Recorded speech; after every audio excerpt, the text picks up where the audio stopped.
All right, all you snowboarders of the internet, we're here, we're live, we're taking your questions. You got questions, get them in the chat box wherever it appears on you. Super chats, get a spin of the wheel. No crazy prizes today. We're going to read some stupid comments from some people because why not? Sorry, I'm a little bit late. It's Ulerfest, it's snowing, there's weird shit going on. There's shitbirds lurking all over. Also, we got snow finally. Fuck, holy shit. They reported 4 inches of snow, and it was actually 8. So we got that going on for us. Yeah. So, all right. Anyways, I know there's a super chat up here I got to get to from Osvaldo. Pros on the 2022 ride Berserker. Just got it today, like hauling ass and hitting natural features, jumps. Also, Cartel's good bindings for this board. Cartel's will work on it. Cartel X would probably be a better matchup for it. Otherwise, yeah, everything you just labeled. That's kind of what the pros are with this board. So, you don't really have to worry about it. It also grips really well on edge right out the wrapper. You'll notice that it's just superior on that side cut. So, yeah. Also, 176 nitro quiver cannon over there. Like, look at the size of that thing. Friggin' huge. Absolutely friggin' huge. So, clean the bearing in the wheel too, so hopefully that works. Next on super chat gets a spin. Let's see what we got for questions here. Let's see.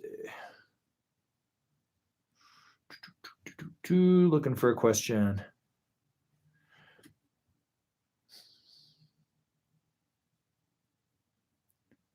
Okay.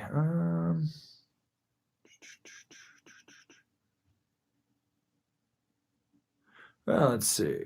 Evidently, we're going to build a snow dome in the Everglades. Is that what we're doing? So we're building a snow dome in the Everglades. Yeah. Okay. Let's see what we got here. Okay. I feel like I'm missing some questions here. All right. We got Keenan Trost. Question for you guys. 32 Team 3XD versus Focus Boat. Best boot's the one that fits your foot and fits your needs. That's going to be the answer you're always going to get from me. Go try them on. See which one works for you, which one doesn't work for you, and figure it out from there. That's pretty much the best advice I can give you in regards to that. You do get a spin of the wheel.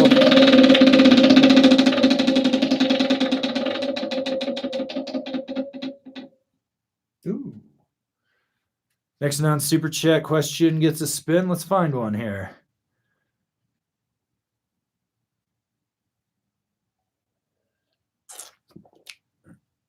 Okay.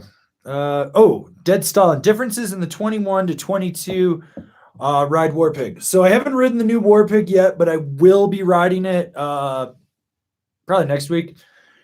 But the big difference is they added the slim wall on there. So what that is it's like they use the roll-in construction to build almost a cap with their slime wall. So I've ridden the Mountain Pig, and when you're on edge, it grips better on snow.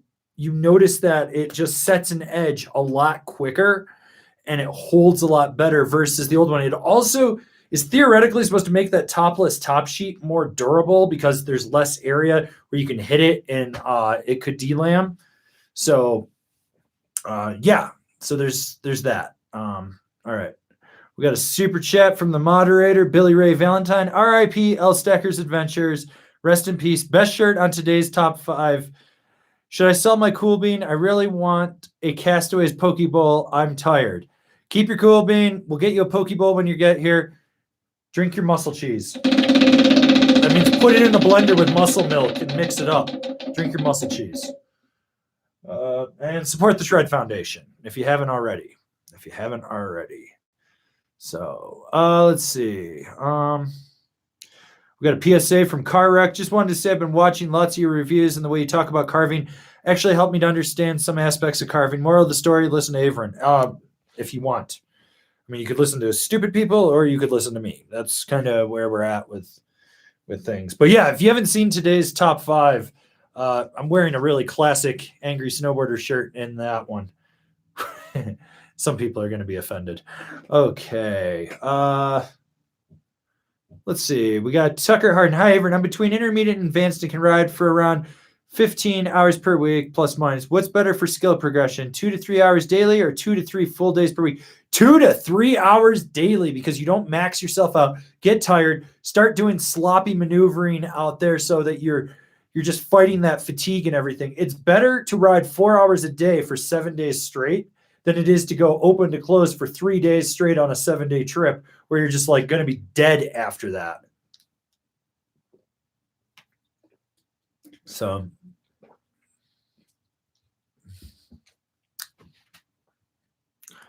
okay, what do we got here?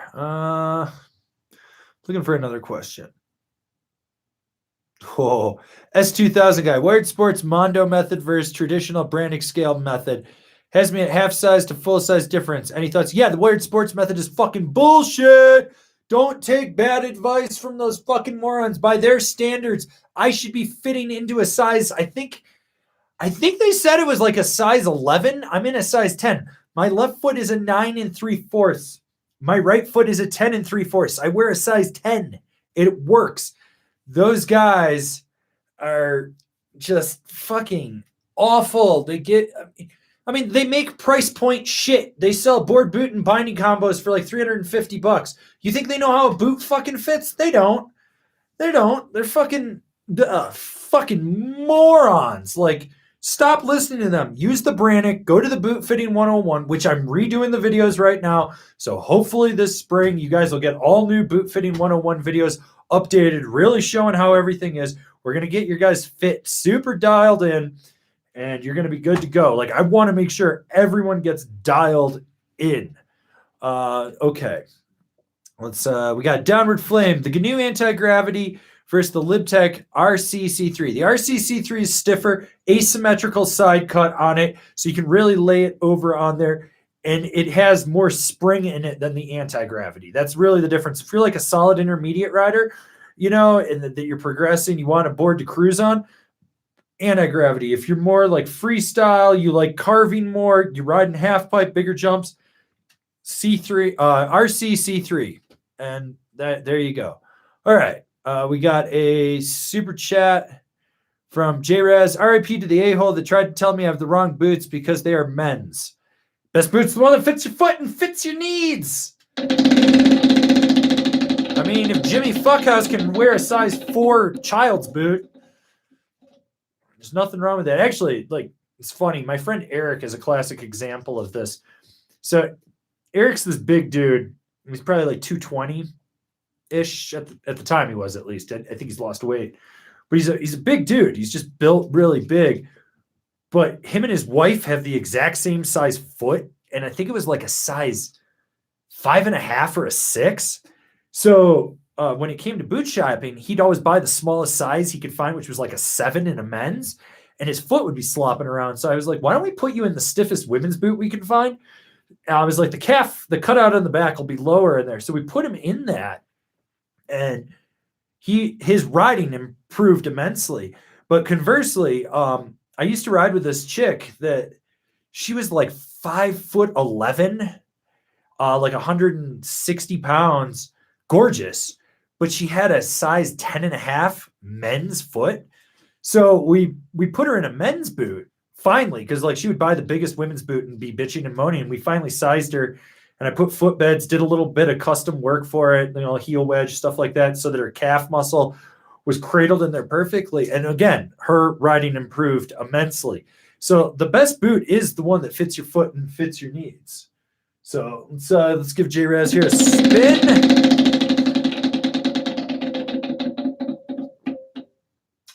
Well, you won yourself a jumbo sticker pack. You know the drill. If you want to claim it, email me, info@angrysnowboarder.com, which I don't think I have a pen in here, so I got to use a marker. Oh, well, that's easy. But yeah. Also, anyone that won anything for Black Friday Live Stream-a-thon, everything is pretty much out or going out tomorrow. I've been like catching up on everything, so I'm sorry. Like sticker envelopes, merchandise, stuff like that, prizes. I've got to notify a few people just to double check some stuff. But we'll get everything in the mail here shortly for you. Let's see. I know we got some other super chats, so let's get those out of the way. We got David off Black Diamond. I'll be at Breck Vail all next week. How's the snow and park? If I see you, I won't make myself known. I'll just stalk you Slim Whitman style. So here's the thing. This morning we got 6 inches. They said 4, but it was probably 6 to 8 realistically. In there, then there was a lull today during the storm, and about noon it started to pick back up. It's coming in hot and heavy, and there's trapped humidity, so it might just nuke on us. As far as the park, there's no park at Breck yet. I don't know. I don't even think there's one at Vail right now. And I don't really care because I don't give a fuck about Vail Resorts. They can suck a fart out of my ass. I'm banned for life. I don't give a fuck. I like living in the town of Breckenridge. I don't care if I don't ride the mountain ever again. I'll drive to Copper. I'll drive to A Basin. So, yeah. So there's that. But, yeah, let's give you a spin of the wheel here.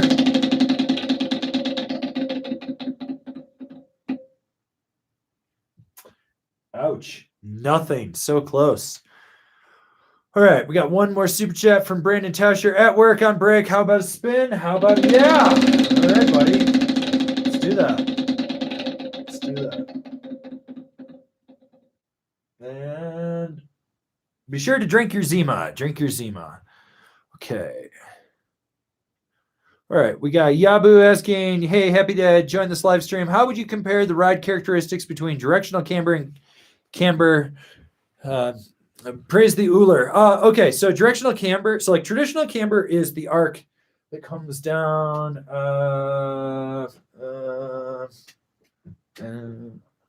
Fuck. I don't have any regular camber sitting here. So anyways, traditional camber, it's the arc from contact point to contact point.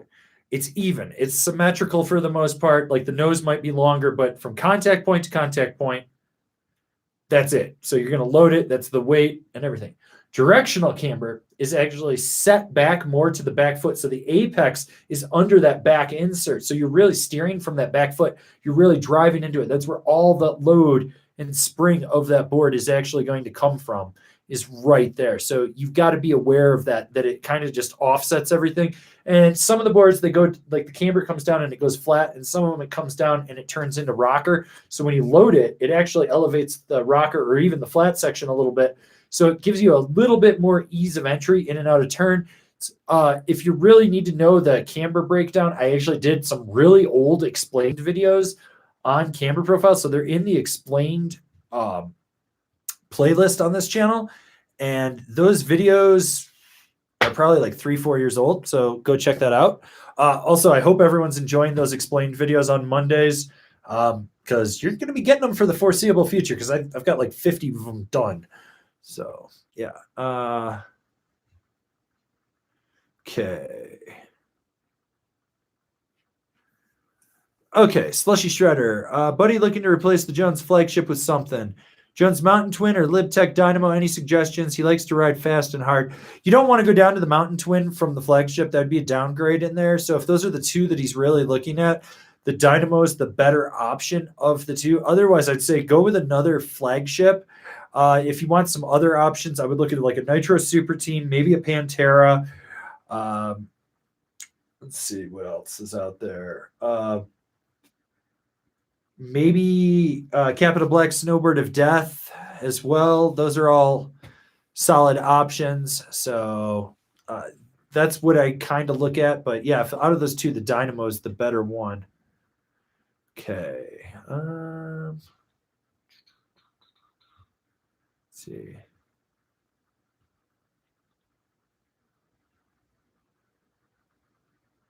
Okay, what do we got? Let's see.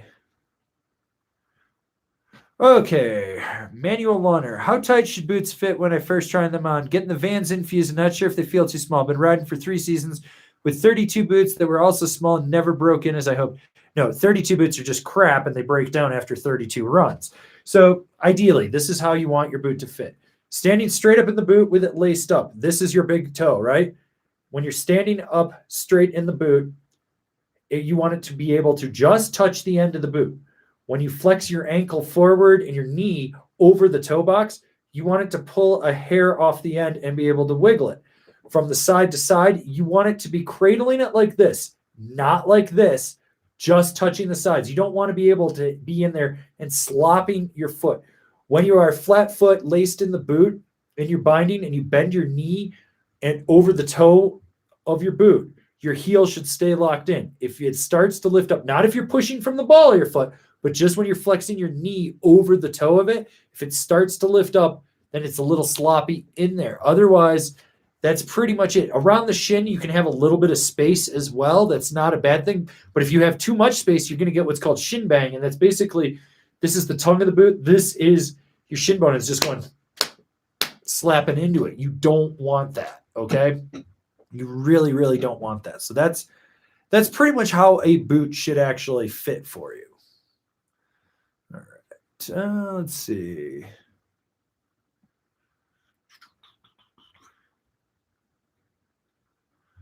Okay. All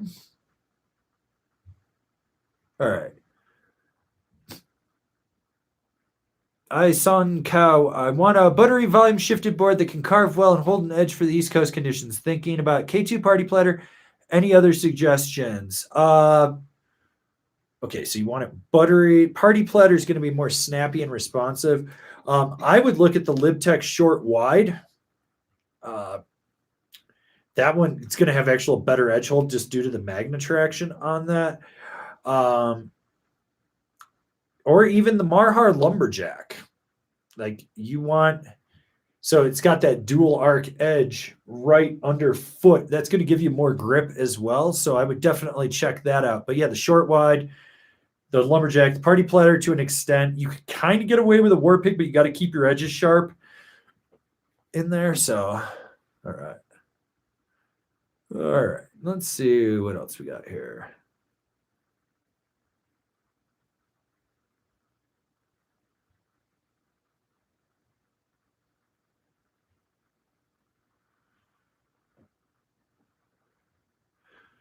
Okay.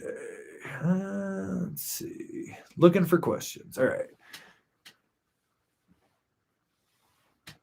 Okay. Yeah. So Jonathan Cosiana is just saying, I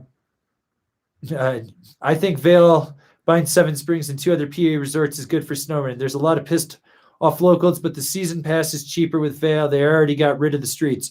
So here's the problem with Vail buying more resorts on the East Coast. With the way the Mid-Atlantic operates with needing its snowmaking, it's not consistent. Vail likes a consistent schedule. It's like, oh, November 1st, we make snow, we open, blah, blah, blah, blah, blah. We turn the guns off by this date. In the Mid-Atlantic, sometimes you have to turn your snow guns on in March. Sometimes you're turning them on in February, January, stuff like that. They will not like that.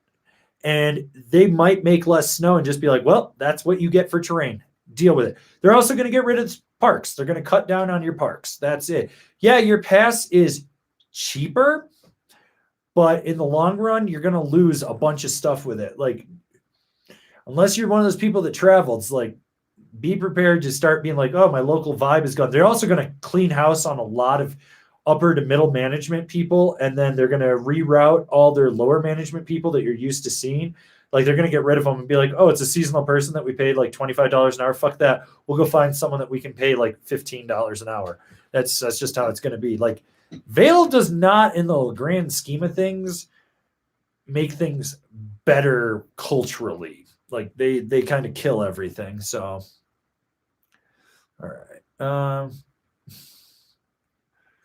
This is a really easy question from Yoked Yak. What's your favorite bomb hole episode? I've never listened to one. Okay. Droughton. Got a 4K bunion on my foot from riding so much last season and 32 focus boas, hence my hiatus. I'll die if I can't ride this season for not affording surgery yet. Any recommends? Okay. You're going to hate this, but we need to get rid of those boots. Then, perfect. I got visual aids.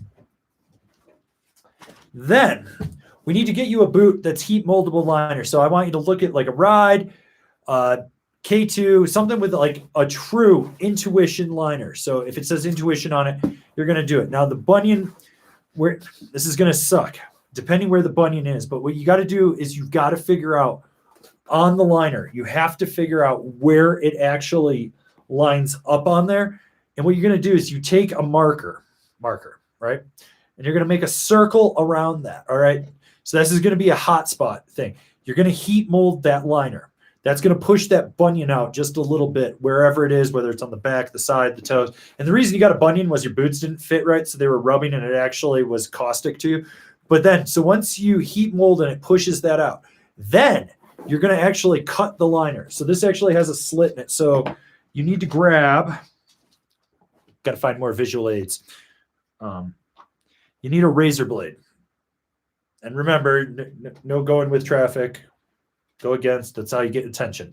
But what you're going to do is, so after you've made the circle in there, you're going to put a slit, lengthwise and widthwise. So you're going to make like basically a giant plus sign in there. Then you're going to grab some needle nose pliers. And if you can get the ones with the bent tip, you're going to put them in there and you're going to rip that foam out. Okay. That's going to pull the foam out of the liner. Now, you need to go get some 3M foam. You can get it on tonar.com. So that's TOGNAR.com, right?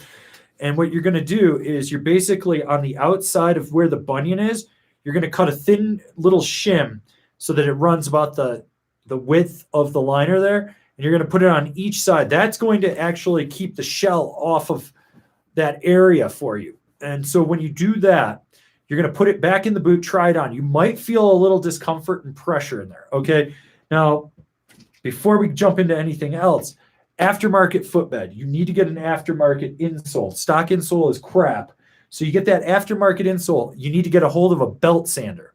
You get a hold of the belt sander, and what you're going to do is actually hold the heel piece of the insole and 2 fingers, 3 fingers, 2 fingers and a thumb on top of the actual footbed right over the toe box. You're going to push it on and grind down that portion of the insole. And then you got to kind of level it out a little bit. So you're going to just move it back and forth till it's fully smooth. What this is going to do is it's actually going to drop your toe down inside the boot. So it sits better in there and takes some of the pressure off of that bunion. So then you're going to put that liner, you're going to put that insole in the liner. Make sure you throw the old insole out. So it's just that aftermarket insole. Then you're going to put that inside the boot and make sure you might need to use some duct tape, more visual aids, duct tape, but you might need to put some duct tape over the foam little shims that we put in there.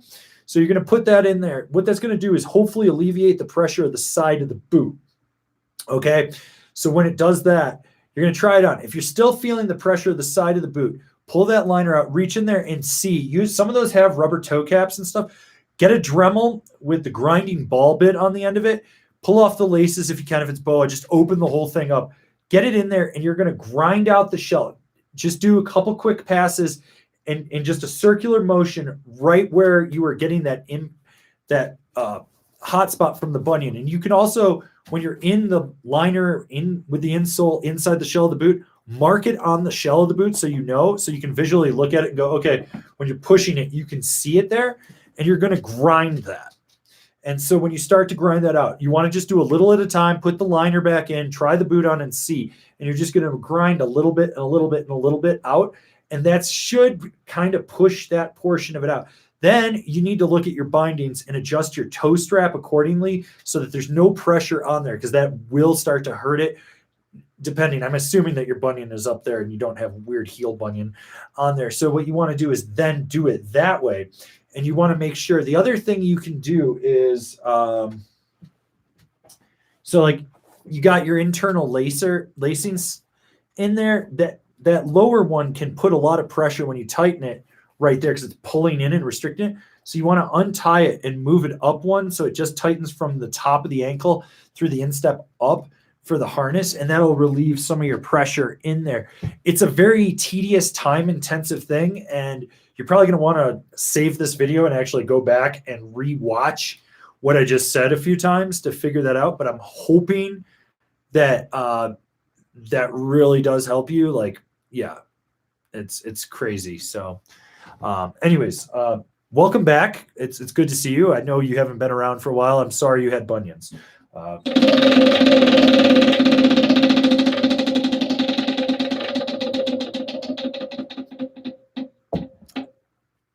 Ooh, you lose. Ouch. Okay, Jack the Ripper with the 666 super chat from Satan Claus, letting everyone know that Satan Claus loves you all.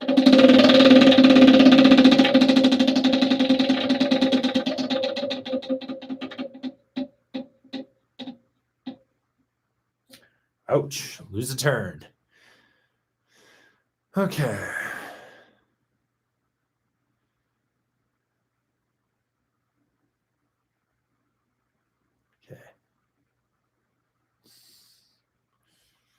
Okay, let's see what we got here. All right.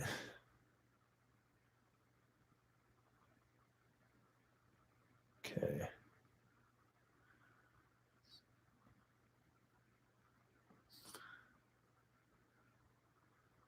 All right.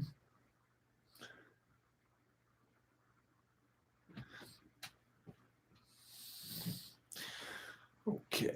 Let's see. Not really seeing too many questions. We got a good one from Levi Lieb. Has anyone given Malort shots to the guys at Powder Tools and Steamboat? Not yet, but it's coming. They're all getting Malort for the new year. Fucking Malort. Who the fuck invented that? It's awful. All right. Let's see. We got a super chat from Carlos Enriquez. Thank you for sending the Oxtec heel straps. They're really helping my instep pressure. Only negative so far is that it's easy to over tighten them. Well, I'm glad that someone's using my cast off extra parts. So thank you. Yeah. All right. Smash that like button, people. Smash that like button. Okay.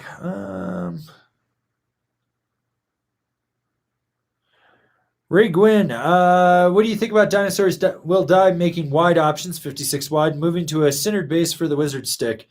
I'm stoked that they're making wide options because they really previously hadn't done that in the past. So that's awesome. It opens up more people to being able to ride a really awesome brand that does a lot of cool stuff in snowboarding.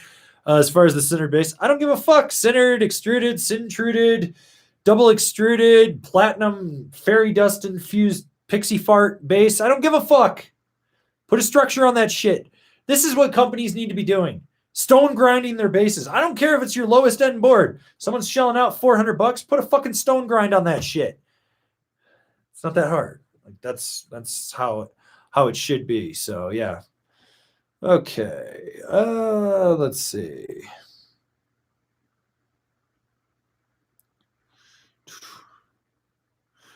Tyler Kim, will riding a wide board be bad with size 9 boots? You're going to lose some edge-to-edge response because, well, frankly, you're sitting behind the actual edge if you're riding a super wide board, so you're really just over-tweaking your ankles to get it on edge. In there, the good thing is you'll have super crazy stability in powder or on a jump, but by and large, like 9 is the cutoff where you really don't want to be on a wide, like anything smaller too. So, okay. Okay, let's see.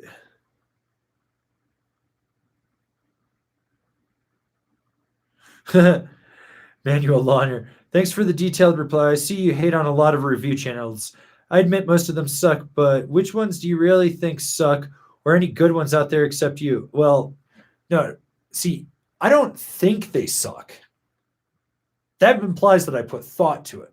I know they suck. I don't put thought to trivial things. I know they suck. Why do I know they suck?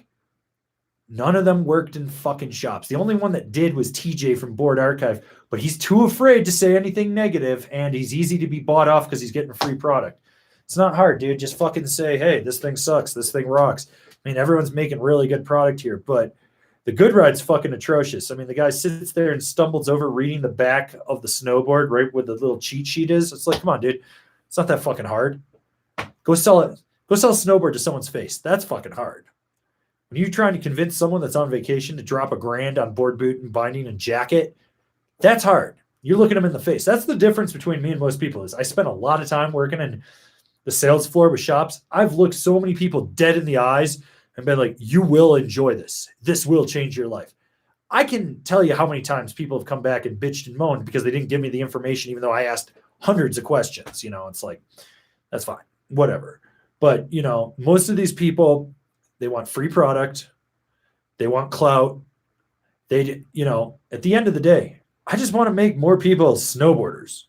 I'm sick of seeing people that snowboard. Like, I'm sick of seeing these people, they're riding like William the Refrigerator Perry, fucking ape hungover with their fucking knuckles dragging on the ground, their fucking knee all the way out in front of them, steering off the back foot with all their weight. Like, no, fucking learn how to ride.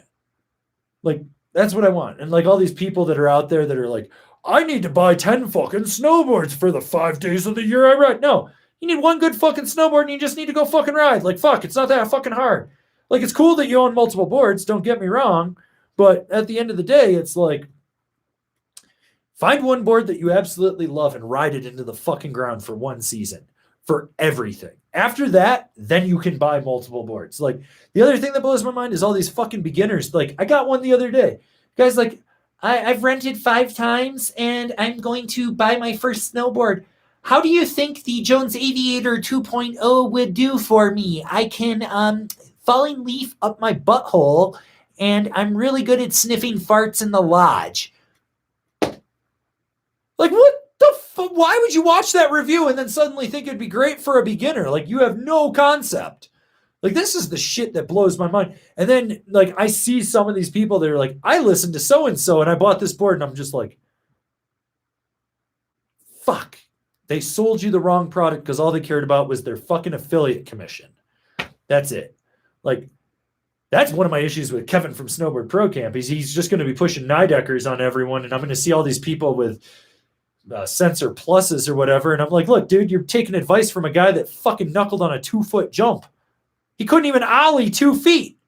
Why the fuck are you listening to him? It's that. James Beastie, go watch all of his reviews from the Good Ride. It steers off the back. It's off the back foot. Off the back foot. You know why it steers off the back foot, James? Because you put all your weight on the back foot because you don't know how to load or steer from your front. You don't know how to engage. You fucking troglodyte fucking ape over there just doing this shit. It's like, Jesus fucking Christ. It's not fucking rocket scientist.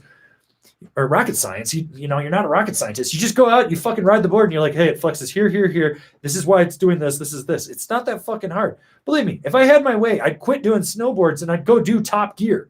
I would love to go do the Grand Tour with Jeremy Clark. I love him. Fucking James May and Hammond. I love that show. I would love to go do that. I would love to go do cars. Like, I don't know shit about cars, but I would love to go do it because I feel like I understand it better. But it's all like understanding this feel of this shit. But this is it. And since we're on this topic, I feel like maybe we should read some of the dumb comments of the week that I got here, because fuck me running. Have I dealt with some stupid ass people? Like, fuck. Let's see. No. Here we go. Yeah, let's see. Now I'm going to talk to you about the Google Pixel, this magic eraser feature. Cleverly detects let's see. Okay, where is it? Oh, shit. That was... Sorry, trying to find these comments because there was some really... Did this dumbass fucking delete it? Where did it go? Let's see. Maybe I saved a screenshot. Sometimes I save screenshots of this shit. Let's see. No.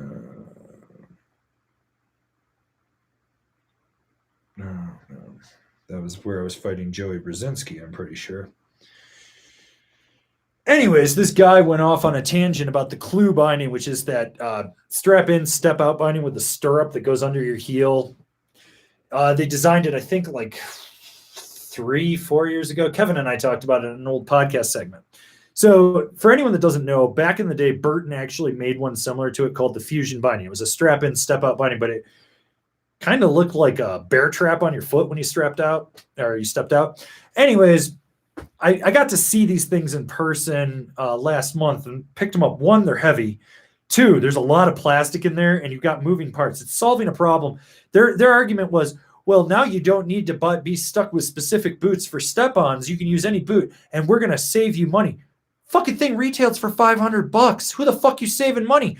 I can go buy a $200 binding with a $200 pair of boots and go ride. It's $400. That's still cheaper than your fucking binding. But anyways, so Kevin and I were very critical of it back in the day, and I'm still critical. Like, you're putting more moving parts with a release handle on your high back. So for anyone that's ever ridden Colorado in the trees, you understand that we have low swinging branches. A low swinging branch clips that right and boom, pulled it. You're ejected, right? You fall, you're sliding on your back, you're spinning around, you hit some ice chunder, it grabs that clip, boom, it releases, you pop out, blown knee, right? On top of the fact, it's a step out with, you still have this stirrup under your heel with the heel strap on there. And I'm looking at that and I'm going, that thing is going to get chewed to shit. And they're like, well, why would you walk through a base area with it? And I was like, have you ever been to fucking Copper? I literally watched a guy come down to get on the gondola with his skis, step off the snow, walk 5 steps across the cobblestone before he realized his skis were still on, then click out of them, and then walk onto the gondola. These are the type of people that will be buying your product. They will chew that up. When they chews up, is that stirrup going to sit inside that locking mechanism okay? I don't think so. So this is my issue. And then on top of the fact their straps were just like generic as fuck. I was like, oh, okay, I've seen this on other brands. It's nothing special in there. So I'm looking at it. But to go back to the point, this guy leaves me a comment and he's like, your review is shit. And I was like, well, 1, that's not a review. That's just us discussing it. And 2, if you had the bollocks, you'd fucking go ride this and then give a real review of it. Okay, buddy, let me explain something to you. I have these things called knees. I enjoy what's left of them. I'm not going to kill my knees for someone's product for a brand that probably won't be here in 2 years. Why won't it be here in 2 years? Because I've been around and I've seen shit like this come and go. Anyone fucking remember the suspension binding that had the foam pad that was like that thick and it was made out of magnesium? I do. I think they were called MAD or something like that. I don't fucking know. They were fucking awful. They were trash. But so this guy's like, you need to go ride them. You need to go do this. You can't talk shit on a product. I was like, your review is crap. And I was like, well, it's not a review. Like, I'm literally looking at it going, I already see critical failure points in a product. I've ridden enough products that I can look at something and go, that is not a good idea. Not a good idea. Like, I can look at it and go, that makes no fucking sense. Gilson, classic example. Looked at it and I was like, well, how the fuck do you stone grind this shit? You can't. And I was like, why would you take your edge control away? It doesn't make sense. Like, you went to the farthest spectrum of 3D shaping, but I digress. So anyways, these people, this is what I've been dealing with, is just people like, you don't know what you're talking about. I know more than you. I have Google. And I'm like, cool. Go Google what I'm talking about and then see that I'm the first, second, third, and half of the 4th page. I think I know what I'm talking about. Been around. Conversely, that was another fun one that I had was one of my top 5 videos. This was, let's see if I can find this. Okay, where were we?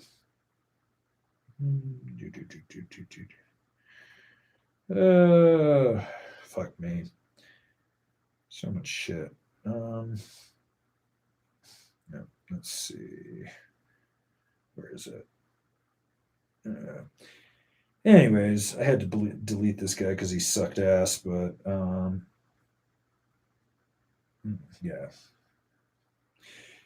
Oh man, I don't know. Anyways, this guy went off on me because I was making jokes at the expense of listening to Kevin for snowboard advice.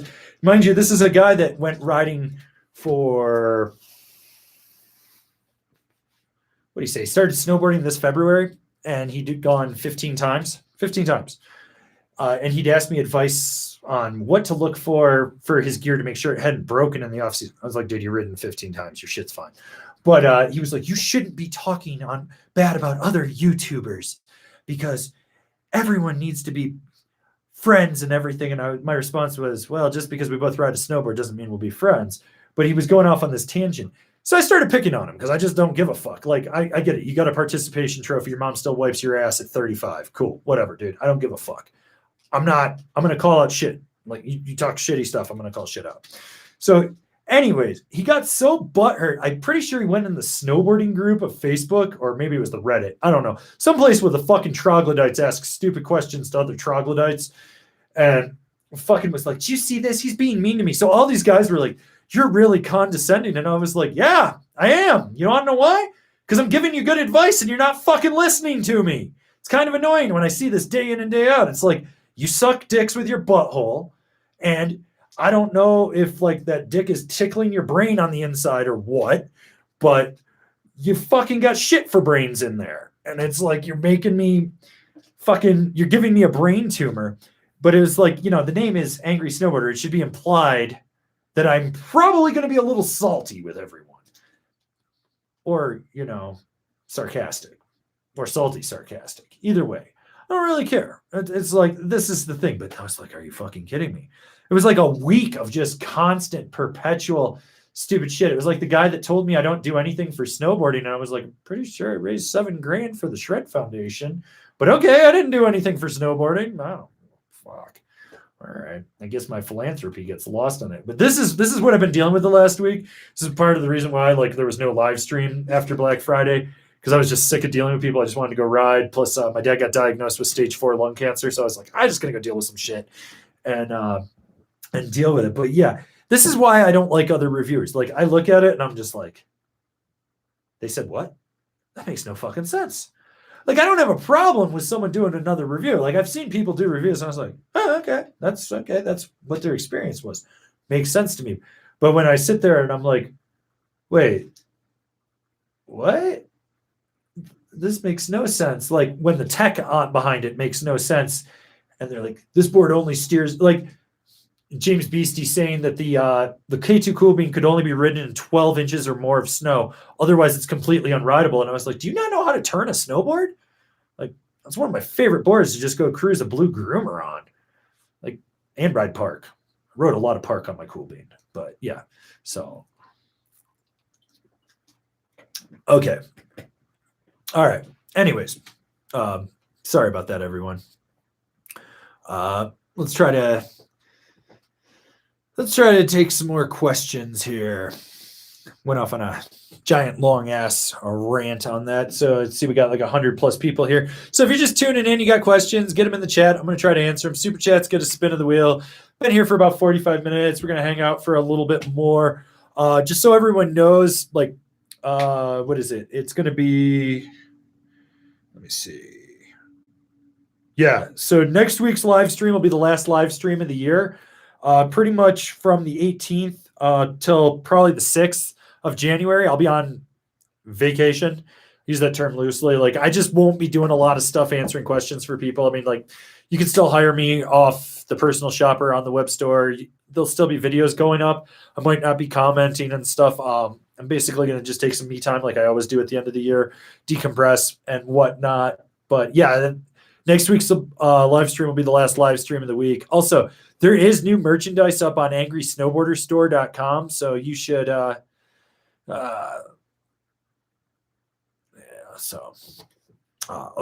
Let's see. Looking for some more questions. All right. Okay, we got Droden with another super chat. Thanks a bunch for the in-depth response. We'll buy some ride boots and take a day off to do some surgery. Good luck, sir. Good luck with your boot surgery.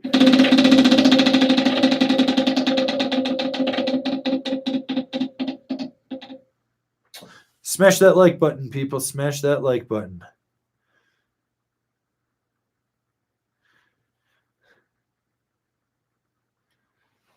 Okay. How do you, our moderator, Billy Ray Valentine, I will take the powder tool guys, the Malort, as long as I can have a shot in FM Light and Sons Stetson next to some hot girl chicks in braids. Would you settle for some wooks with dreadlocks next to a rancid beaver pelt? Because I feel like that's what you attract with Malort. And remember to support the Shred Foundation, people. Rick Kinzer, what's a good setup for kids under 10? If you're like trying to get away from kids boards and more to like those tweener boards that are a little bit burlier, there's the what is it? The mini shredder, the mini gangplank from Rome, Children of the Nar from Capita. Jones even has one now too. Like the bigger companies are starting to build beefier boards for kids because they're getting burlier, which is awesome. So you want to keep an eye out and look for that. If you're looking for just like a kids board, hop on Facebook Marketplace, eBay, Craigslist, and just there's so much kids stuff that ends up being resold that's minimally been used that you can get such a better deal with it. So yeah, that's my advice on kids stuff. Otherwise, I really don't pay attention to it. So that's how I roll. All right. Remember to subscribe, people. Remember to subscribe.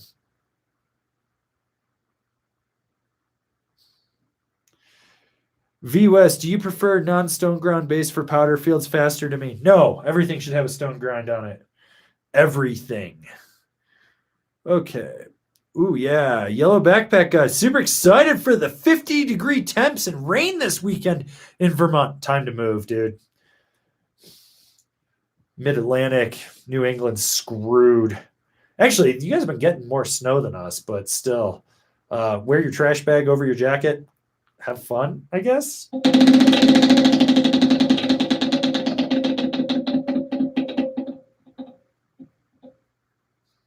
Watch out for toe side powder boners. Okay.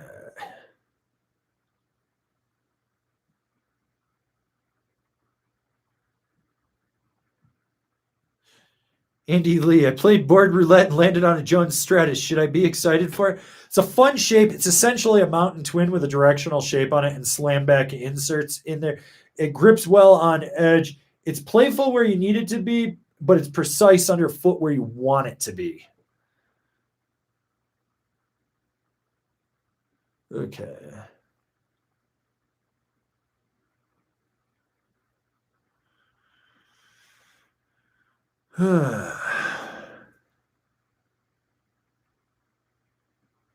Okay, Moritz Winkler, bought an indoor survival 154. Stoked to ride it. I got a 10.5 and just saw an Evo up to 9.5 for the 54. Am I in trouble? Unless you are putting your boots in the dead center of the board, and that is where you're riding from, the 10.5 will work. How do I know? I ride a size 10 boot, and I've ridden the 54.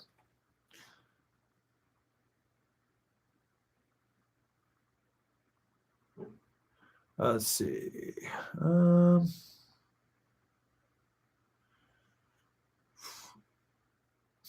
Ooh, Dead Stalin. What's worse for advice, Reddit or Buckhouse? I feel like Reddit's actually even worse because they take advice from Buckhouse, then regurgitate it there. And then he gets in and posts on it, and they're like, oh my God, a professional snowboarder is talking to me. Oh my God, I creamed in my pants. And then I'm over here like, just because someone says they're a professional snowboarder doesn't mean they're a professional snowboarder. I mean, he pays himself. I pay myself. Am I a professional snowboarder? I get paid to snowboard. By his logic, I'm a fucking professional snowboarder. By my logic, I am a professional snowboard reviewer. So, no. Okay. All right.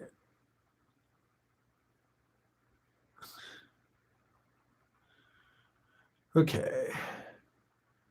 Kevius Billy, can I smell your farce in the lodge? What's a farce?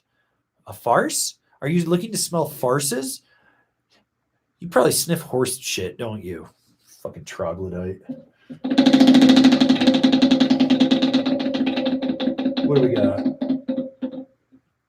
Next on Super Chat gets a spin.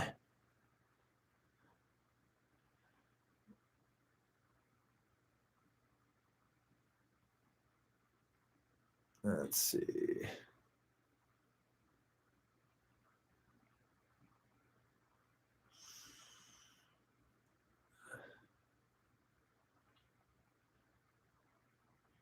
Okay.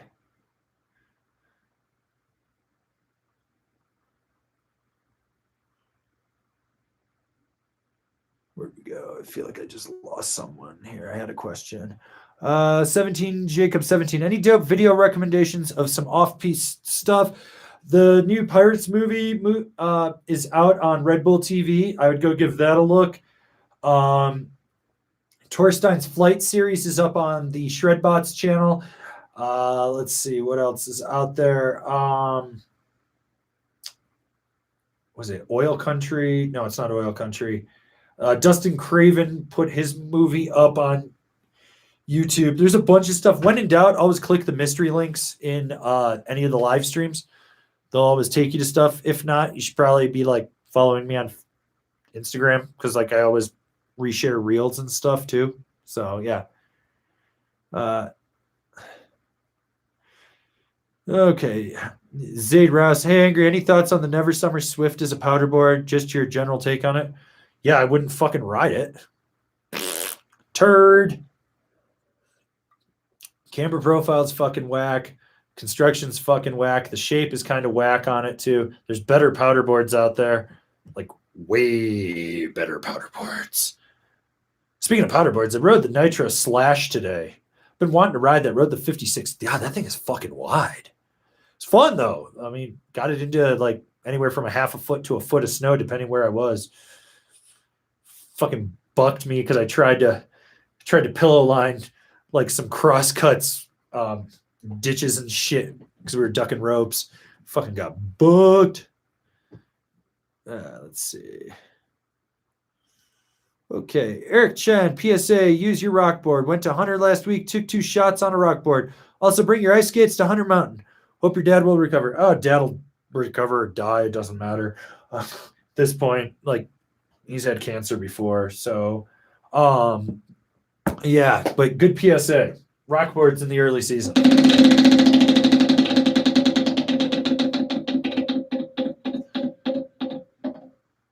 All right. Well, let's see what we got here. Okay, we got Andy Lee, Ed Angry Snower. So the Good Ride people say the Jones Stratus chatters like a mofo, and you said it didn't. Are they just wrong? Yes, they're fucking troglodytes. Fuck. Have you ever watched one of their videos? It looks like a bunch of monkeys fucking a goddamn football at the zoo. It looks like it should be one of those stupid viral TikTok videos that you like just see when you're scrolling through Instagram that's been reposted 1,000 times and the quality's degraded down to 480p and you're like, what the fuck is this?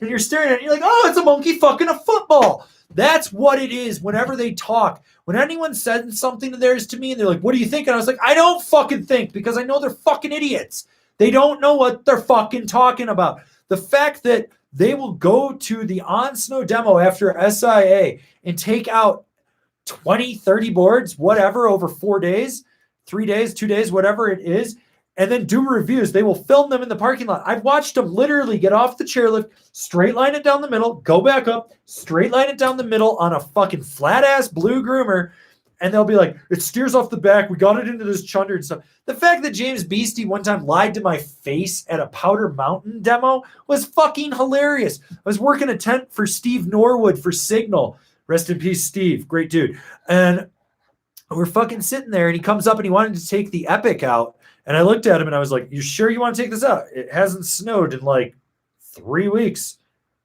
It's 47 degrees. You sure you want to take this board? Like, I mean, it's not ideal for these conditions. No, it'll be fine. It'll be fine. Okay. Comes back like 2 hours later. He's like, I got into some waist deep snow and it was fucking blah, blah, blah. I'm sitting there with a guy that's a Powder Mountain local for like 30 years, and he's looking at me going, there's no fucking snow. And he's trying to tell us where he was, and he's looking at me and he goes, that's a fucking rock bed. There's no snow in there, ever. It's just a rock bed and shit. So he just like straight up lies. Like my favorite was the year that he was just copying and pasting other DC reviews in. So like I think he reviewed the Ply and the PBJ, and he forgot to change the title. And like if he went, there was like 4 reviews in a row that were clearly copy and pasted. Like fuck him. Fuck them all. Like that Jimbo motherfucker. Like I swear to God, those guys just want to sit around circle jerk each other until they ejaculate in each other's faces. And they're like, oh, look at me. I made a fucking video on the internet. Like the fact that you can watch that he'll upload 30 videos in a day and like the most views one of them will get is 48 is fucking sad. I can get that in 10 minutes of putting a video. I'm pretty sure I could put up a video of me just doing a wet fart and I would get that many views in 10 minutes. Probably get 1,000 views and people be like, what the fuck is this? You did a wet fart. Like, no, fuck these people. Like, stop giving them credibility. Like, if you realize they suck, don't use them. Like, I tell people, like, hey, you don't like me? Don't fucking use me. I don't understand when people get all heated and leave me comments like, you fucking suck. You do this. And I was like, why are you commenting? You told me you never want to watch my shit. Now you're interacting with me, and now you keep coming back trying to get the last word. I can block you. I win. I have the power to moderate you. I win. That's it. End of discussion. It's like that dumbass Jacob from the Dominoes over in fucking Silverthorne. First comment or first DM he ever sent me on Instagram was like, dude, I was about to buy a Gilson, and then I saw you talking shit on them, and I realized these were kooky, and then I watched your review on the Capita DOA, so I bought a DOA, and I rode better than I was. Like, cool, dude, awesome for you. And he's like, stop by Domino's, and I'll give you some stuff. I was like, cool. 6 months later, he's like, where's your fucking clips? And I was like, excuse me? What are you talking about? You don't put any riding clips in your videos. What everyone else does, it tells me that you suck as a rider, but you're over here trying to tell me how a board rides? How did you know that my DOA could handle a jump this big? I never saw a video of you riding it. You fucking suck. And then he started saying some really racist weird shit. And I was just like, okay, well, that's just factually not true. And going on it. But this is like what I deal with. And I'm just like, you want to know why I know how a board rides? Because I went out and fucking rode it. Like, I have no problem. Like, if someone asked me right now about a bunch of Burton stuff, I'd probably be like, I have no clue what that is. Because why? I haven't ridden it. You know, like, I don't have enough time on it, and they change their line like every 6 months. But this is what I deal with, is like this Dunning-Kruger effect of stupidity from people coming at me, and I'm just like, are you fucking kidding me? Like, dude, you don't like me? Don't watch me. It's like one of the very first YouTube channels I ever subscribed to. I loved everything they did. The dude sold the likeness or the rights to the character that he created. My dog's barking. She's upset. She doesn't like this. But yeah, they sold the rights to it. And the guy that used to write the scripts, who was absolutely fucking phenomenal, just quit and is doing something else. And I was like watching the shit, and I was like, dog shit. It's been dog shit for like a year and a half, 2 years. Finally, I was just like, unsubscribe. I don't care. I'm not going to watch it anymore. I just don't care what they have to say. Or there used to be a girl here on YouTube. She did really great movie reviews, and just deep dives on the internal meetings and stuff. She pulled a Britney Spears, shaved her head, and went batshit insane. And I was like, that sucks. But now her new videos are trash. And I was just like, unsubscribe. Tell people the same thing. I was like, you don't like what I'm doing, just don't watch it. It's like not that fucking hard. Like, people make it out like they're forced to watch what I'm doing. And I was like, no one's fucking forcing you. Well, you're the only one with this review. Okay, then I'm the only one. Like, go read the product description. Does that fit what you want? Okay, there you go. Fucking used it. You're good. Yeah, boom, done. Over with. Fuck, you know, not that fucking hard of a concept. Like, you know, I can't tell you how many times I've been watching a show, and like by the third season, I was like, this is going to dog shit. And then I see Damon Lindelof is like producing it. I was like, oh yeah, I'm done, fucking over it. And I just won't ever watch it again. Why? Because I'm smart enough to know that I'm not going to waste my fucking time, the one precious resource I have on this planet, on something I don't like. Like, why would anyone do that? Time. It's a finite resource that we have. Your currency isn't money, it's time. Everyone in here right now is giving me their time because they find entertainment value in this, which blows my mind. But still, at the end of the day, you find entertainment value in it. If you didn't find entertainment value, would you watch this anymore? No. You turn me off and not. Some people follow that troglodyte L-stacker. Some people follow Fuckhouse. Some people follow Kevin. Like, I don't give them my time unless I absolutely have to, because someone shows it to me and they're like, look at this stupid thing. And I'm like, oh my God, they did something stupid. I don't give it to them because I don't want to. Because if you don't give them their time, they don't get what they want, which is their ego boost. For me, I don't give a fuck. I got recognized like 4 times this week, and I was like, oh, that's fucking weird. No, I don't care. Go be people. Go be good humans. That's it. Like, don't give your time to worthless causes that you don't want. The power of no is amazing. I have people all the time that are like, hey, can you do this for me? No. Why did I say no? Because I know what my time is worth. It's like, I got a job offer the other day, and I looked at him, and I was like, what do you pay? And I think it was like $18 an hour. And I was like, no. I was like, I get you need help, and there's an employee crisis here, but $18 an hour isn't what I make working for myself from home. I make way more than that. Why would I make less because you need me? Like, you should pay me what I'm worth, and I know what I'm worth, and I know what I bring to the table. It's the same thing with like everything I do on YouTube. I'm like, I'm happy with how much I make. And that's another thing. It's like, why do always people, when they want to argue with me, be like, you ain't shit, you got shit views, you probably don't make any money off YouTube? And I'm just like, do you see my financials? I know my financials. I know where I was 4 years ago. I know where I was 6 years ago. I know where I was 10 years ago. I make way more money than I did 10 years ago. I make way more money than I made 4 years ago. I made double what I did last year during a pandemic. And I put that money back into what I'm doing. Why do I put it back into what I'm doing? Because I believe in what I'm doing, and I believe that I can help the community at the same time. And if I help, it helps, and we all raise ourselves up. It's not that fucking hard. I'm not over here just lining my pockets. It's like why I don't make videos flexing about how I'm renting a house at Keystone. Like, that's a weird thing. You fucking rent a house at Keystone. Okay, cool. I rent a house in Breckenridge. Like, I'm going to buy a house. Are you going to buy a house? I don't know. It's like weird flexes. But people are dumb, and it's like this weird fucking thing that we're on. So this is a really ranty live stream, by the way. So yeah. Anyways, let's just take some more questions. Okay.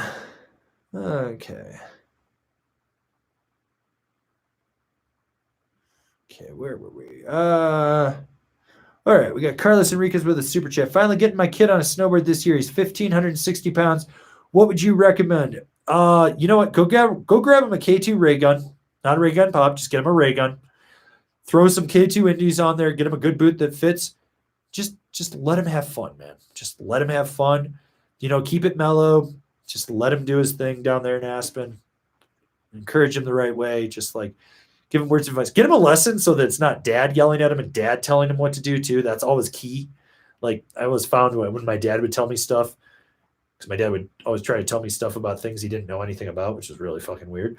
But yeah, let him figure it out. Like just give him that right guidance and be like, hey, I know you're probably not going to listen to me. I'm your dad. It's cool. This guy's going to teach you. If you don't like it, I will do it. But have fun. But yeah, like K2 ray gun with indies, totally fine.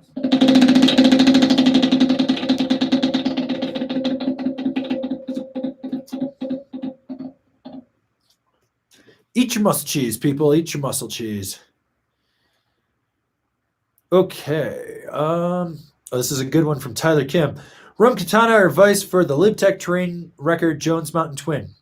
If you're on a budget, get the Vice. It's a great binding for the price. I mean, realistically, it's just a different high back and strap on the Katana. If you need that aux strap, then yes, go up to the Katana. If you don't, because I think I'm pretty sure they're still using the foam strap on there. You'll be fine. So, yeah.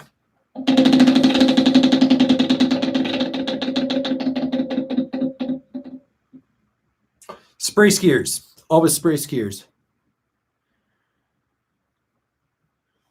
Okay, we got Ryan Gwynn. My powder board is currently an Arbor Shreddy Kruger from 2015. Time for an upgrade. If it's clapped out, yes. If not, keep shredding it. I've still got a first-year K2 Cool Bean sitting over there that I still ride regularly. Like, fuck yeah. Ride them until they're dead. Like, that's another thing that blows my mind. Like, this kind of circles back to the whole YouTuber thing. Like, everyone's like, I need to have a new board. And they're like, I'm like, Kevin's a great example of this. I swear to God, that dude at one point was buying like 5 boards a year. And he's like, this board's just done. And I'm like, you wrote it like maybe less than 30 days. That board's not done. It's not clapped out. It's just you suck at riding. But people should ride their boards until they're absolutely clapped out. Like, so my Cool Bean is finally dying. This is my second archetype powder board. My first one, I put like a core shot like this big on it. And I actually filled it, ground it, and did everything. Gave it to a friend. He's still riding it. It's his first powder board. He's loving life on it. But to me, it was clapped out. To him, it got second life in there. Like I just bought this the other day for me. And yes, I actually go to shops and buy snowboards. So I bought a Rome party mod because I've wanted one for 2 years now. 3 years that I've known about it. So I needed a park board for myself. Let's go tip over. So I went and bought it. I will probably ride that for the next 2-3 seasons. It'll probably get like 150 days, give or take. If it doesn't, I'll ride it for 3 seasons until it's clapped out. My Marhar Lumberjack that I just loaned to my friend Kyle has like 50 days on it, I think. I'll ride that thing forever until it claps out. I've got an old Amplid Pillow Talk sitting up mounted on the wall over there.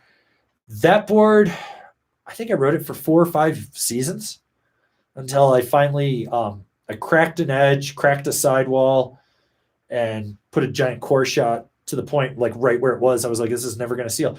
Like, ride your shit till it claps out. And when it's dead, then replace it. Like, I don't understand these people that just are like, well, I rode it 10 days last year. I just need to buy a new one. Every year, I just, like, ride your shit till it's done. My Rome Black label bindings are 2 pairs of the first year and 1 pair is the second year. I think I've got to replace a few toe straps on them, but those will probably go for another 2-3 seasons. They'll just be the old ones. I mean, my old K2 Indie formulas that I cobbled together, I have a pair that has like 600 days on them. I rode them forever. Like, the only thing that I replace every season is boots because they just don't last. And that's fine. I mean, I know that. Like, if more people would just ride their stuff till it claps out, it would be better, one, for the environment, but you would build a finite set of skills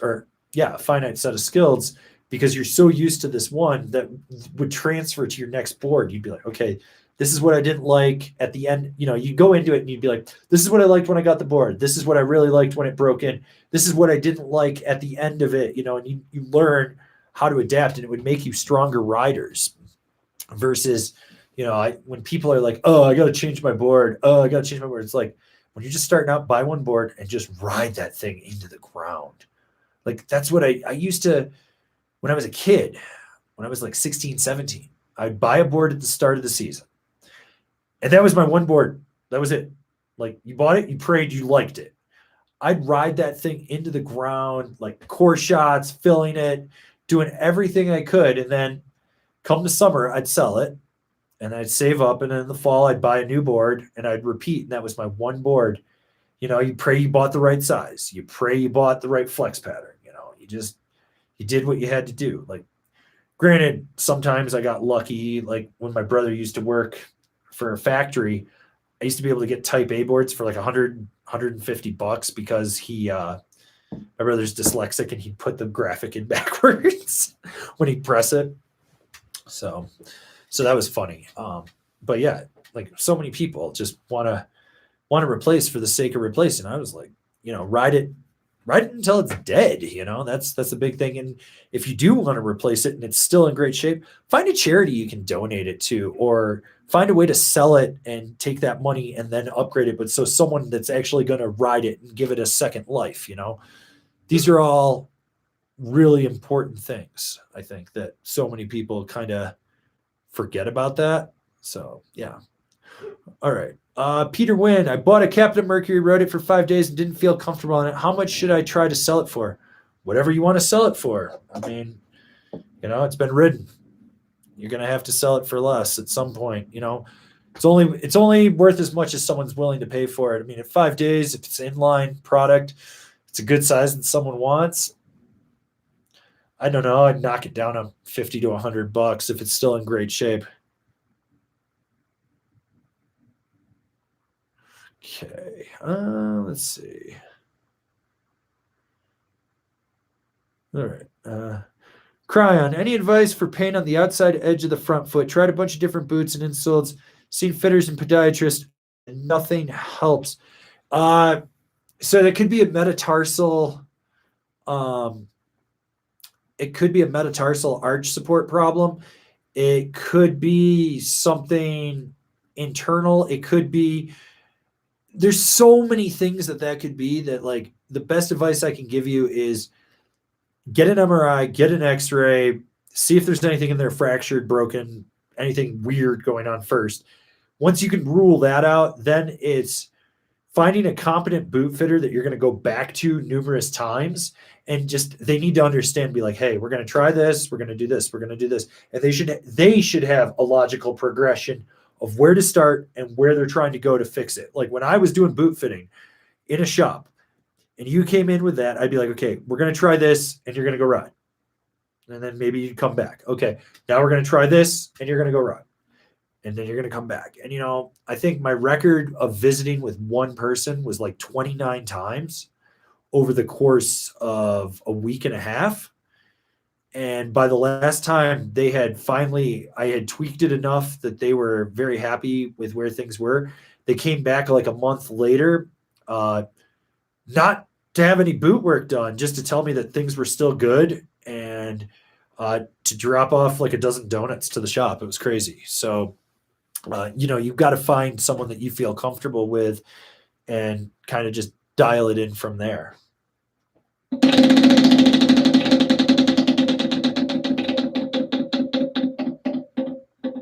Ouch. Lose a turn. Oof.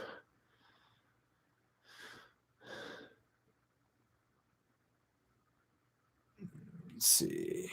Andy Lee with the super chat. You're the man and you crack me up. Thanks for the reviews. I can say I'm happy with 2 boards I have. Jones Mountain Twin and the Stratus Cheer. There you go. You're happy? Those are 2 good boards. Go ride. If you told me you had 2 Gilsons, I'd probably shake my head and cry on the inside. That's how I roll. All right. Next on super chat gets a spin of the wheel. So let's take a question.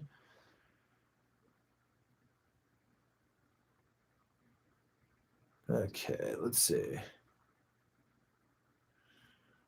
Mr. Force 10, greetings. Finally snowing on Mount Hood. Union Force or Jones Mercury for my Stratus. Hey, thanks. So with the Jones, you have to ask yourself if you actually want skate tech in there. So you're going to have that skate tech. So you're going to have a little more power into your toe and heel. Personally, I think the Mercury is really a great matchup for the Stratus. The Force is kind of an underwhelming binding, in my opinion. I mean, it'll work. I'm not a fan of it. I would probably steer you more towards that Mercury.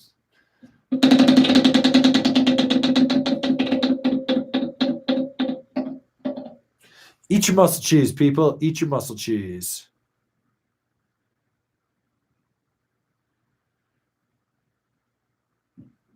Okay, where were we?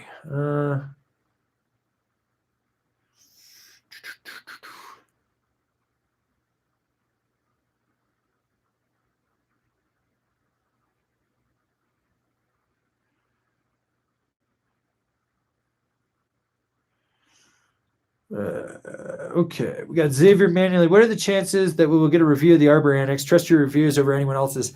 I don't know. I've asked a few times and I kind of get ignored. If I can find one at a demo shop where I can grab it around here, I will definitely try to do it. It's one that's on my list I really want to ride. Unfortunately, I just haven't gotten on Arbor stuff in the last few years for a magnitude of reasons. So.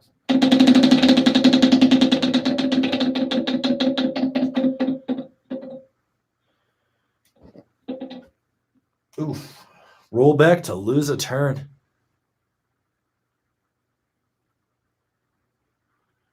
Okay. Let's see. Where were we?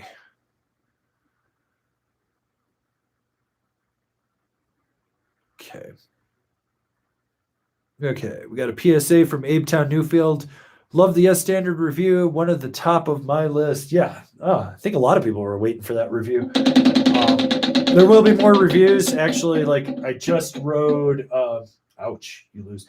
I just rode the Ride Smokescreen, the Ride Mountain Pig, the Nitro Slash, Yes Basic, Yes Dicey, Rome Gangplank. There's a Katana review coming, Cleaver review. Unless I can't remember if I put that up yet. Rome Party Mod review will be coming. There's a ton of now stuff. So the Pro Line, IPO, Brigade, and what else was there? There's one other one I think I rode too. What is this? Is it? I don't know. Anyways, there's a bunch of now bindings that I reviewed. And there's going to be a bunch of ride binding reviews. Like I think the C and A9s are out there, and I think there's a C6. Plus, I've got Super Pig, Warpig, Twin Pig, Berserker, Zero, Manic coming up from them. I got a Nidecker Mellow in the other room too that I got a ride that just showed up. So yeah, bunch of reviews. I'm still coming through. So yeah. All right. Let's see. Okay. Well, anyways, I think we're kind of getting everyone's questions. Hopefully that answers it. I'm going to take a few more questions, then I'm going to dip. I haven't eaten anything but a banana and a granola bar and maybe a candy bar today, so I need to get some food.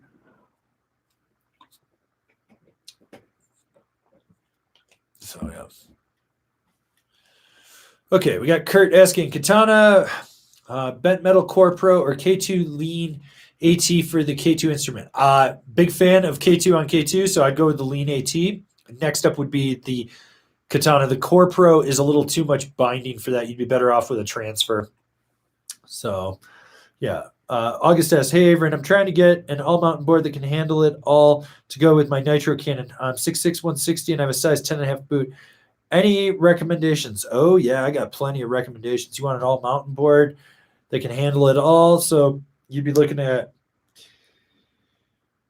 all right, Ride Algorithm, Captain Mercury, Jones Mountain Twin, or Ultra Mountain Twin if you wanted a little stiffer. K2 Broadcast. Why am I brain fart? Oh, Ride Berserker, not the Berserker, the Bench Warmer. Let's see. And the K2 Manifest Team kind of even fits in that category. If you're looking at like Solomon, it's probably Assassin Pro. So yeah. Hopefully there you go. Ford Phillips, could the Union Strata step up as a workhorse binding? Where would you rate in terms of flex compared to the Rome Vice, DOD, Katana, and bent metal transfers? The Strata is basically the same flex as the Katana and the transfers. The Vice is a little softer, and the DOD is actually a little stiffer laterally with that mini disc and that pad in there. I mean, it is a workhorse binding. You can kind of do everything with it. So, yeah. So, all right. Okay. Let's see. Okay, Dylan Cerruti, have you ridden the Ride Smoke Screen? Yeah, rode it yesterday. 6 foot, 185 pounds. Looking for a not super stiff resort free ride, 55 or 58. If you're going more free ride, I'd definitely go with the 58. I rode the 57 wide in that. Just know out of the wrapper, it starts super stiff for about 3 laps, and you have to hammer that thing, like just popping off everything and flexing it. Once you do, it breaks in. It's still stiffer than middle of the road, but it's more approachable. It's softer than a Berserker, softer than a Mountain Twin. It almost feels similar to like a Ride Super Pig the very first day you ride it before it breaks in. Yeah. Okay. Paul Ferguson, looking to progress from 1s to 3s and start buttering. Ride a Burton Custom X, thinking to add a party board like a Warpig to help progression. Honestly, ditch that Custom X.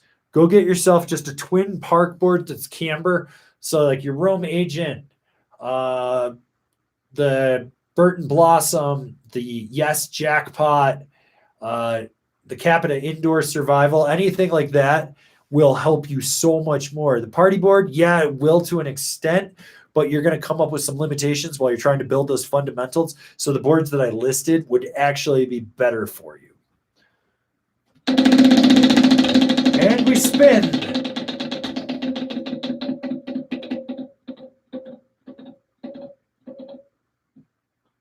Ooh, fire cures all. All right. Anyways, let's see. We got one more super chat from Joe X. Thank you for getting me off my ass to get out and ride again and all the info you give out for free.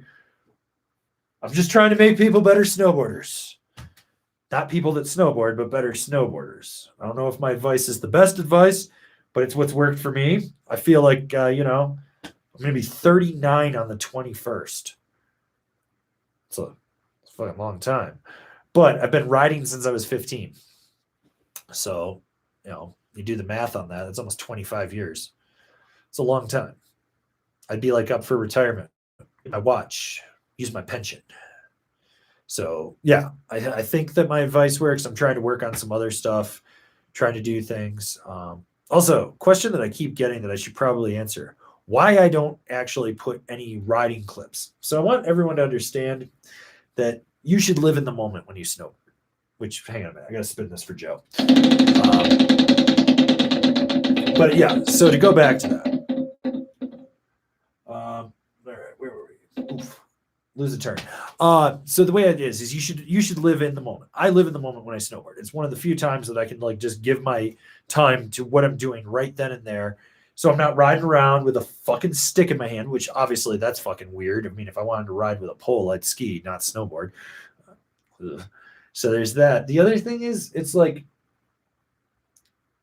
I'm a shit rider. I know I'm a shit rider.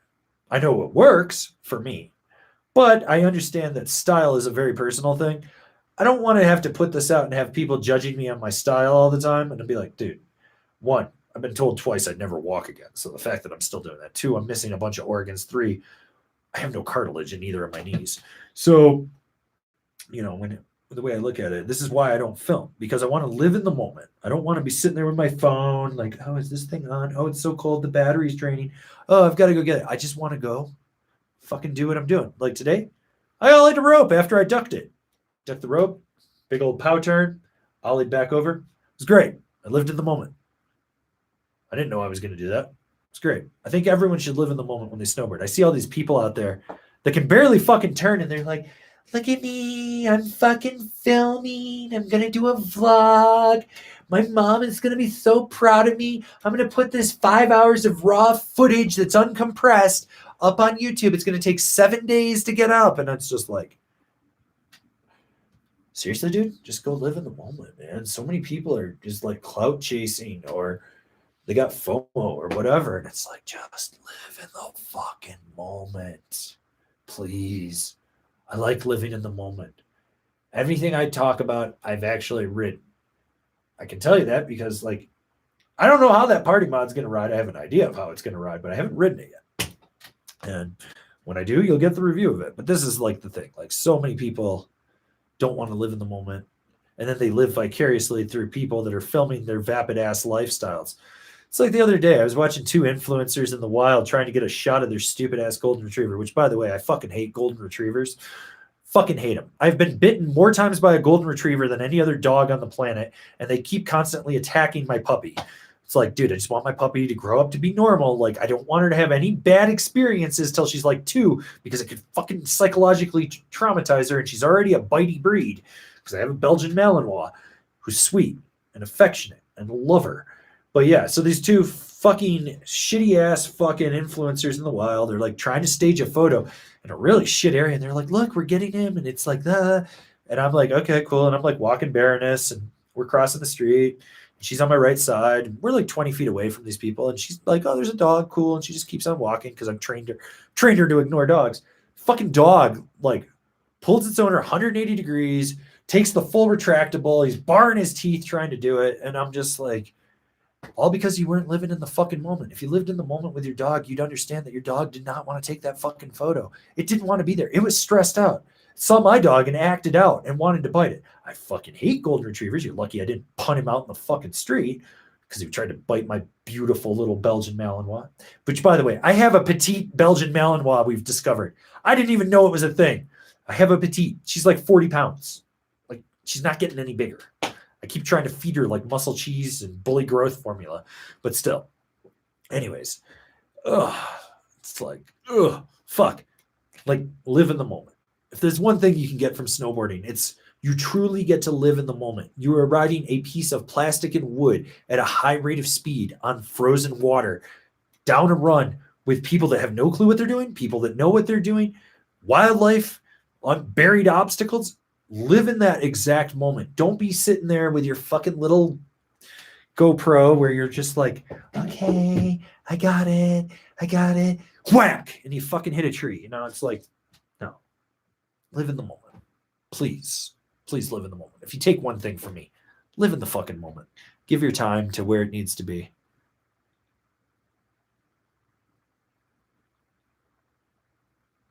Okay. We got one more super chat from Krasowski. 6 foot, 170, size 10 boot, looking at a Dynamo, 56, 56 wide, or 59. So this is the way I'd look at it. All mountain freestyle use, 56 or 56 wide if you want more stability. It's kind of your call on that. With the 10, you're right on the cusp. If you want something that's a little more free ride, a little bit more edge hold, then bump up to the 59 for sure. So, yeah. Let's see. I'm going to try to take a few more questions here. Let's see. This is just a good PSA from Kurt. I choose my Tinder dates based on their animals' faces. I choose. I'm banned for life from Tinder. I don't know what I did. Probably offended someone, some delicate flower that got a participation trophy.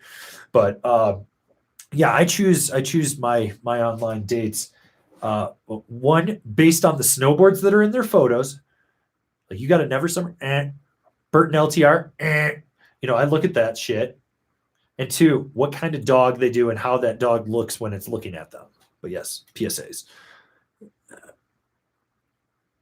Okay. Okay, we got 4x4 therapy. Avran, why do Jones snowboards recommend such large sizes compared to other board manufacturers? I'm 5'10 and 88 kilograms, so Jones recommended 160 for me, but then my stance is too wide. Thoughts? Everyone's different. There's no universal thing to it, so that's what they're basing it off Jeremy and their shapers and their marketing guys, which their marketing guy is a fucking Satchmo. Or used to be. I don't even know if he still works there, but still, that's what they're basing it off of. It's not universal. There's no, that's the thing. So, okay, we got Fruit Poop Loops looking for a spin, letting everyone know he's late, just like his girlfriend.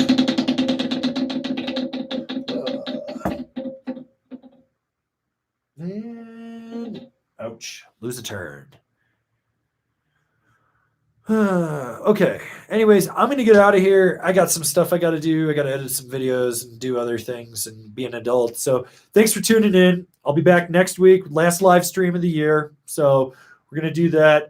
New top 5 next week. Randy might even be making a very special guest appearance at some point before Christmas in some videos. So that, if you haven't checked out today's top 5, go do it just to laugh at the t-shirt I'm actually wearing in it.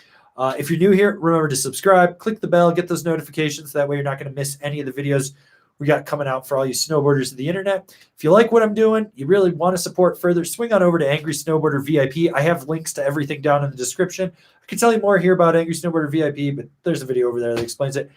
As always, I'll see you guys in another video, and thanks for tuning in.